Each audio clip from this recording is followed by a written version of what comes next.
തീർച്ചയായിട്ടും 60 വർഷക്കാലത്തെ ഒരു ഇടതുപക്ഷ ലെഗസി, അതിൽ നിന്നൊരു മോചനം തൃക്കരിപ്പൂരിലെ ജനങ്ങൾ ആഗ്രഹിച്ചിരുന്നു എന്നുള്ളത് വ്യക്തമാണ്. ഒരുപക്ഷെ കാസർഗോഡ് ഇടതുപക്ഷത്തിന്റെ ഒരു കോട്ടയാണ് എന്നൊരു നറേറ്റീവ് ആദ്യമായിട്ട് തകർത്തത് ബഹുമാനായിട്ടുള്ള രാജ്മോഹൻ ഉണ്ണിത്താൻ MP ആണ്. അദ്ദേഹം കാണിച്ചു തന്ന വഴിയിലൂടെയാണ് ഞാൻ യാത്ര ചെയ്തത്. ഇവിടെ ഐക്യജനാധിപത്യ മുന്നണിയുടെ വിജയശില്പികളാണ് എൻ്റെ ചുറ്റും നിൽക്കുന്നത്. ഈ സമയത്ത് ഞാൻ അധികമായി സംസാരിക്കുന്നതിൽ ശരിയല്ല, പക്ഷെ ബഹുമാനായിട്ടുള്ള MP അദ്ദേഹത്തിൻ്റെ ദീർഘവീക്ഷണം തീർച്ചയായിട്ടും ഇക്കാര്യത്തിലുണ്ട്. അദ്ദേഹം തൃക്കരിപ്പൂരിൽ ജയിക്കാൻ സാധിക്കുമെന്ന ഉറച്ച വിശ്വാസം, ഒരുപക്ഷെ ഞങ്ങൾക്ക് ആർക്കുമുള്ളതിൽ കൂടുതൽ വിശ്വാസം പ്രകടിപ്പിച്ചയാളാണ് ബഹുമാനപ്പെട്ട MP. കാരണം അദ്ദേഹത്തിന് ഈ നിയോജകമണ്ഡലത്തിൻ്റെ ഈ പാർലമെന്റ് കോൺസ്റ്റിറ്റ്യുവൻസിയുടെ നുക്കാൻ കോർണർ സംബന്ധിച്ച് കൈവെള്ളയിലെ രേഖ പോലെ അദ്ദേഹത്തിന് അറിയാം. അതുകൊണ്ട് തന്നെ ഓരോ നിമിഷവും അദ്ദേഹം അപ്ഡേറ്റ് ചെയ്യുകയും ഇത്ര ഭൂരിപക്ഷത്തിന് ജയിക്കുമെന്ന വലിയ ആത്മവിശ്വാസം അത് കൊട്ടിക്കലാശത്തിൻ്റെ സമയത്ത് തന്നെ അദ്ദേഹം പ്രഖ്യാപിച്ചയാളാണ്. ഒപ്പം എൻ്റയർ UDF ലീഡർഷിപ്പ്, ബഹുമാനപ്പെട്ട DCC പ്രസിഡന്റ്, അതുപോലെ തന്നെ ബഷീർ ച ഉൾപ്പെടെയുള്ള ശ്രീ രാജേന്ദ്രൻ വക്കീൽ അടക്കമുള്ള UDFന്റെ നേതൃത്വം, ആ നേതൃത്വം ഒറ്റക്കെട്ടായി ടീം UDF ആയിട്ട് ഇവിടെ വർക്ക് ചെയ്തു. തൃക്കരിപ്പൂരിലെ ഈ ഉജ്ജ്വല വിജയത്തിന് പുറകിൽ ആ UDFന്റെ ഈ കൂട്ടായ നേതൃത്വത്തിൻ്റെ, അതുപോലെ തന്നെ ബഹുമാനപ്പെട്ട MP നൽകിയിട്ടുള്ള നേതൃത്വത്തിൻ്റെ തീർച്ചയായിട്ടും അതുകൊണ്ട് തന്നെയാണ് ഈ വിജയം സാധ്യമായത്. ഒപ്പം AICC ലീഡർഷിപ്പ്, KPC ലീഡർഷിപ്പ്, ഒപ്പം മുസ്ലിം ലീഗിൻ്റെ ലീഡർഷിപ്പ്, പ്രത്യേകിച്ച് ബഹുമാനപ്പെട്ട പാണക്കാട് സാദിഖ് അലി ശിഹാബ് തങ്ങൾ, ഞാനിവിടെ സ്ഥാനാർത്ഥിയായ നിമിഷം തന്നെ അദ്ദേഹം പാണക്കാട് വെച്ച് പ്രഖ്യാപിച്ചത് ഇത് സന്ദീപ് കേവലം ഒരു കോൺഗ്രസ് സ്ഥാനാർത്ഥി മാത്രമല്ല, മുസ്ലിം ലീഗിൻ്റെ സ്ഥാനാർത്ഥി കൂടിയാണ്, ഞങ്ങളുടെ സ്ഥാനാർത്ഥി കൂടിയാണെന്ന് പ്രഖ്യാപിക്കുക മാത്രമല്ല, അവരിവിടെ നേരിട്ട് വരികയും അദ്ദേഹത്തിൻ്റെ അനുഗ്രഹം എനിക്ക് ഈ പ്രചരണത്തിൽ ലഭിക്കുകയും ചെയ്തു. വലിയ ഭാഗ്യമായിട്ട് കരുതിയാണ്. ഒപ്പം തന്നെ കേരളത്തിലെ മതസാമൂഹിക രംഗങ്ങളിലെ എല്ലാ വിഭാഗം ആചാര്യന്മാരും നേതാക്കളും നേതൃത്വവും തൃക്കരിപ്പൂരിൽ UDF വിജയിക്കണമെന്ന നിലപാട് സ്വീകരിച്ചു. അങ്ങനെയുള്ളൊരു വലിയ പിന്തുണ ഞങ്ങൾക്ക് ലഭിച്ചിട്ടുണ്ട്. സമസ്ത വിഭാഗം ജനങ്ങളുടെയും പിന്തുണ ലഭിച്ചു എന്നാണ് ആ വോട്ടിംഗ് പാറ്റേൺ നോക്കുമ്പോൾ മനസ്സിലാകുന്നത്. ഏതെങ്കിലും ഒരു വിഭാഗത്തിന്റെ മാത്രമോ ഏതെങ്കിലും ഒരു തരത്തിലുള്ള വോട്ടിംഗ് മാത്രമല്ല, ഈ നിയോജകമണ്ഡലത്തിന്റെ എല്ലാ ഭാഗങ്ങളിൽ നിന്നും എല്ലാ വിഭാഗം ജനങ്ങളിൽ നിന്നും ഒരു പിന്തുണ ലഭിച്ചു. ഒരുപക്ഷെ ഈ കള്ളവോട്ടിന്റെ വലിയ തോതിലുള്ള കള്ളവോട്ട് കൂടി ഇല്ലായിരുന്നെങ്കിൽ ഇതിന്റെ ഭൂരിപക്ഷം എന്ന് പറയുന്നത് ഇതിലും എത്രയോ ഇരട്ടിയാകേണ്ടതായിരുന്നു. പക്ഷെ എന്നാൽ പോലും ആ കള്ളവോട്ടിനെയും മറികടന്നുകൊണ്ട് ഞങ്ങൾക്ക് വിജയിക്കാൻ സാധിച്ചിട്ടുണ്ട്. ഈ സമയത്ത് എനിക്ക് പറയാനുള്ളത്, തൃക്കരിപ്പൂരിൽ തിരഞ്ഞെടുക്കപ്പെടുമ്പോൾ ഈ ഇലക്ഷന്റെ സമയത്ത് നൽകിയിട്ടുള്ള കുറേ വാഗ്ദാനങ്ങളുണ്ട്. അത് പാലിക്കുക എന്നുള്ളതും 60 വർഷമായി തുടരുന്ന പിന്നോക്കാവസ്ഥ പരിഹരിക്കാൻ ബഹുമാനപ്പെട്ട MPയുമായി അദ്ദേഹത്തിന്റെ ടീമിൽ നിന്നുകൊണ്ട് അദ്ദേഹത്തിന്റെ നേതൃത്വത്തിൽ പ്രവർത്തിക്കുക എന്നുള്ളതുമായിരിക്കും ഞാൻ ചെയ്യുക. ഇവിടെ ഒരുപാട് കാര്യങ്ങൾ ചെയ്തു തീർക്കാനുണ്ട്.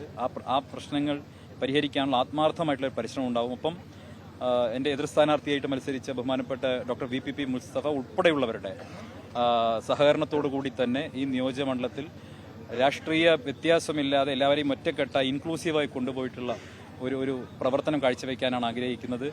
തീർച്ചയായിട്ടും തൃക്കരിപ്പൂരിലെ ജനങ്ങൾക്ക് ഒരു MLA എന്താണെന്ന് അനുഭവഭേദ്യമാക്കി കൊടുക്കുന്ന രീതിയിൽ 5 വർഷം പ്രവർത്തിക്കാനുള്ള ആഗ്രഹമാണ് എനിക്കുള്ളത്.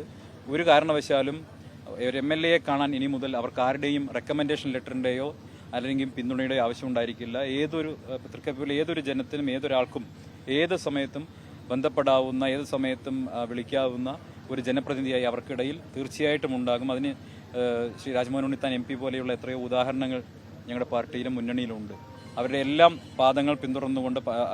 പാതകൾ പിന്തുടർന്നുകൊണ്ട് തീർച്ചയായിട്ടും നല്ല രീതിയിൽ പ്രവർത്തിക്കാനാണ് ആഗ്രഹിക്കുന്നത്. അതിന് മാധ്യമ സുഹൃത്തുക്കളുടെ കൂടി പിന്തുണ ഞാൻ അഭ്യർത്ഥിക്കുകയാണ്.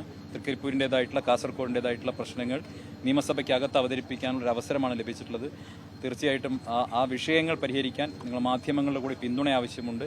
ഈ പ്രചരണകാലത്തുടനീളം നിങ്ങൾക്കറിയാം പല വിധത്തിലുള്ള വിഷയങ്ങളും പ്രയാസങ്ങളും ഒക്കെ രാഷ്ട്രീയമായിട്ട് സംഭവിച്ചിട്ടുണ്ട്. പക്ഷെ ഞങ്ങൾ അതിനെല്ലാം മറന്നുകൊണ്ട് എല്ലാവരെയും ഒറ്റക്കെട്ടായി, ഞങ്ങൾക്ക് എല്ലാ വിഭാഗം ആളുകളുടെയും പിന്തുണയുണ്ട്. നല്ല കമ്മ്യൂണിസ്റ്റ് പാർട്ടിയിൽ CPMൽ പെട്ട ആളുകളുടെയും പിന്തുണ വോട്ട് കിട്ടിയിട്ടുണ്ട്.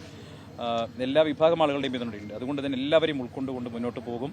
തീർച്ചയായിട്ടും ഈ വിജയത്തിന് ഐക്യജനാധിപത്യ മുന്നണിയുടെ നേതൃത്വത്തോടും അതിൻ്റെ ആയിരക്കണക്കായിട്ടുള്ള ഡെഡിക്കേറ്റഡ് ആയിട്ടുള്ള ആത്മാർത്ഥതയുള്ള അതിൻ്റെ പ്രവർത്തകർ ഈ രാവുകളെ പകലാക്കി മാറ്റിക്കൊണ്ട്, കണ്ണിൽ എണ്ണയൊഴിച്ചുകൊണ്ട്, ഉറക്കമൊഴിച്ചുകൊണ്ട് ഈ വിജയത്തിന് വേണ്ടി പ്രവർത്തിച്ച 6 പതിറ്റാണ്ട് കാലത്തെ അവരുടെ സ്വപ്നമാണ് എന്ന് പറഞ്ഞ് പ്രവർത്തിച്ച ഈ തൃക്കരിപ്പൂരിലെ UDF പ്രവർത്തകർക്ക് ഞാൻ എൻ്റെ വിജയം സമർപ്പിക്കുകയാണ്. ഒപ്പം ഈ പ്രസ്ഥാനത്തിന് വേണ്ടി ജീവൻ തന്നെ നൽകിയിട്ടുള്ള രക്തസാക്ഷികളുടെ മണ്ണുകൂടിയാണ്.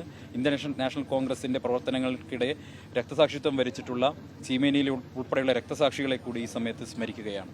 വോട്ടർമാർ മാറി ചിന്തിക്കാൻ കാരണമായ താങ്കളുടെ വിലയിരുത്തൽ തൃക്കരിപ്പൂരിൽ തീർച്ചയായിട്ടും പല വിധത്തിലുള്ള ഫാക്ടേഴ്സ് ഉണ്ട്. അതിൽ ഒന്ന് തീർച്ചയായിട്ടും വികസന മുരടിപ്പ് തന്നെയാണ്. 60 വർഷക്കാലമായിട്ട് തുടരുന്ന വികസന മുരടിപ്പ്, വികസന രാഹിത്യം ഇതൊരു പ്രധാനപ്പെട്ട ഘടകമാണ്.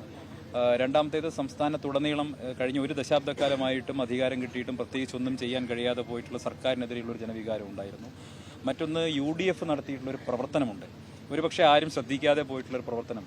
SIR-മായി പോലും ബന്ധപ്പെട്ടുകൊണ്ട്, വോട്ടർ പട്ടികയുമായി ബന്ധപ്പെട്ടൊക്കെ UDF, ഇന്ത്യൻ നാഷണൽ കോൺഗ്രസും ഒക്കെ നടത്തിയിട്ടുള്ള പ്രവർത്തനമുണ്ട്. ആ പ്രവർത്തനം അത് കേരളത്തിലുടനീളം ഉണ്ടായിട്ടുണ്ട്. അതിൻ്റെ റിസൾട്ടാണ് കേരളത്തിലുടനീളം കിട്ടിയിട്ടുള്ളത്. വോട്ടർ പട്ടികയുമായി ബന്ധപ്പെട്ട് അതിൽ ആളുകളെ പേര് ചേർക്കുന്നതുമായി ബന്ധപ്പെട്ടൊക്കെ നടത്തിയിട്ടുള്ള പ്രവർത്തനം, ഒപ്പം സർക്കാരിൻ്റെ ജനങ്ങളുടെ വിഷയങ്ങൾ ഏറ്റെടുത്തുകൊണ്ട് നടത്തിയിട്ടുള്ള പോരാട്ടമുണ്ട്.